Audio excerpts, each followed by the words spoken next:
Talata 4. Ipinagbibiling ko sa iyo sa paningin ng Diyos at ni Kristo Jesus na siyang huhukom sa mga buhay at sa mga patay, sa pamamagitan ng kanyang pagpapakita at sa kanyang kaharian. Ipangaral mo ang salita, magsikap ka sa kapanahunan at sa di kapanahunan.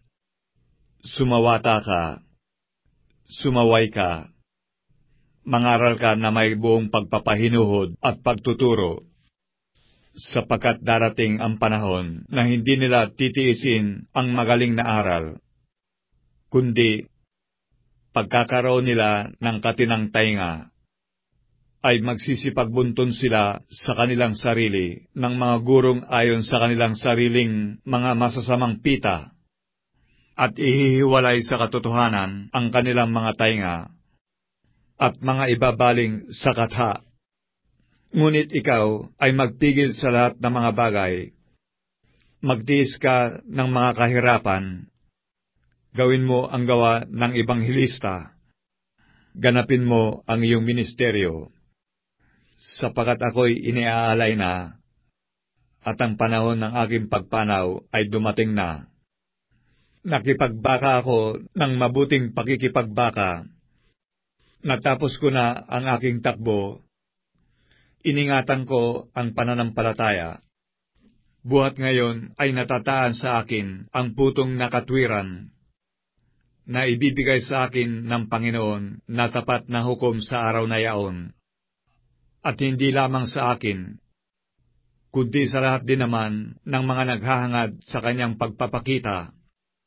Magsikap kang pumarini na madali sa akin, sapagkat ako'y pinabayaan ni Demas. Palibhas ay iniibig niya ang sanglibutang ito, at napasa Tesalonika. Si Crescente ay napasa Galacia, at si Tito ay sa Dalmacia. Si Lucas lamang ang kasama ko. Kaunin mo si Marcos, at ipagsama mo, sapagkat siya'y napapakinabangan ko sa ministeryo. Datapwat si Tikiko ay sinugo ko sa Epeso. Ang balabal na aking iniwan sa Troas kay Carpo ay iyong dalhin pagparini mo. At ang mga aklat, lalong-lalo na ang mga pergamino. Si Alejandro na panday tanso ay ginawan ako ng lubhang masama. Gagantihan siya ng Panginoon ayon sa kanyang mga gawa. Mag-ingat ka rin naman sa kanya, sapagkat totoong kanyang sinalangsang ang aming mga salita.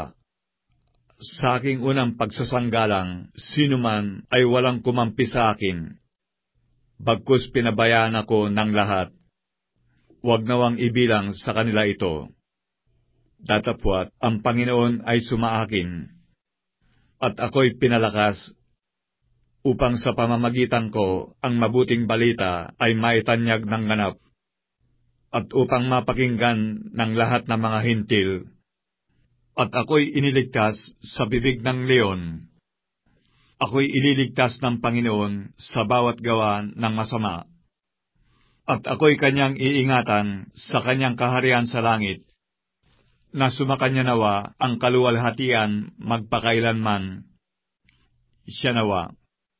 Batiin mo si Prisca at si Aquila, at ang sambahayan ni Onesiporo. Si Erasto ay natira sa Corinto. Datapwat si Tropimo ay iniwang kong may sakit sa Mileto. Magsikap kang pumarini bago magtagginaw. Binabati ka ni Eubulo, at ni Prudente, at ni Lino, at ni Claudia, at ng lahat ng mga kapatid. Ang Panginoon naway sumainyong espiritu, ang biyaya naway sumainyo.